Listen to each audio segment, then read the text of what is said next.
Unahin po natin yung northeast monsoon o yung hanging amihan. Ito yung nagdadala ng malamig na hangin, particular na dito sa Batanes, sa Babuyan Islands at Ilocos Norte. Ang ibig pong sabihin yan ay posible pa rin na makaranas tayo ng maulap na kalangitan bukod sa malamig na hangin at yung tsansa ng mga pag-ambon o light rains. Samantala, sa pagitan nitong hanging amihan at yung mainit na hangin galing sa Pacific Ocean na dinadala ng easterlies, meron pong salubungan ng hangin sa parting ito at yun po yung tinatawag natin na shear line. Itong shear line naman ay nagdadala rin ng mga kaulapan at ito po ay nakakaapekto dito sa probinsya ng Cagayan, Isabela at Apayao. Ibig sabihin ay mataas pa rin yung tsansa ng mga pag-ulan doon sa mga binanggit natin na probinsya.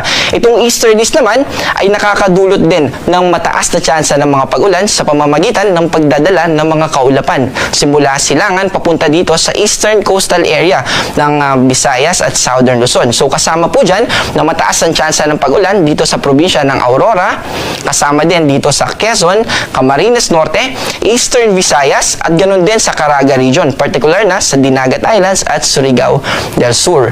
So yung easterlies po, ito rin yung dahilan kaya nakaranas tayo ng mga pag-ulan kaninang madaling araw o early in the morning sa ilang parte ng Metro Manila. So yung mga nagpa-pass by ng mga kaulapan na yan, nagdudulot din po yan ng mga panandaliang pag-ulan. At yung ikaapat natin na atmospheric system na nakakaapekto sa ating bansa ay yung Intertropical Convergence Zone. Ito yung salubungan ng hangin mula sa Northern Hemisphere at sa Southern Hemisphere. At kapag nagsasalubong yung dalawang hangin na yan, ay nagkakaroon tayo ng movement ng hangin or moisture from surface papunta sa ating himpapawid or upper part ng atmosphere. At yun din yung nagkukos o nagdudulot ng mga formation ng kaulapan. Kaya naman, magiging maulap at mataas pa rin yung tsansa ng mga pagulan dito sa Davao region, kasama na rin yung Barm at Soc-Sargen. Ibig sabihin, mataas pa rin yung tsansa ng mga pagulan doon sa binanggit natin na lugar. Dito naman sa Metro Manila at sa natitirang bahagi ng ating bansa, yung mga hindi natin binanggit, mababa yung tsansa ng mga pagulan, pero posible pa rin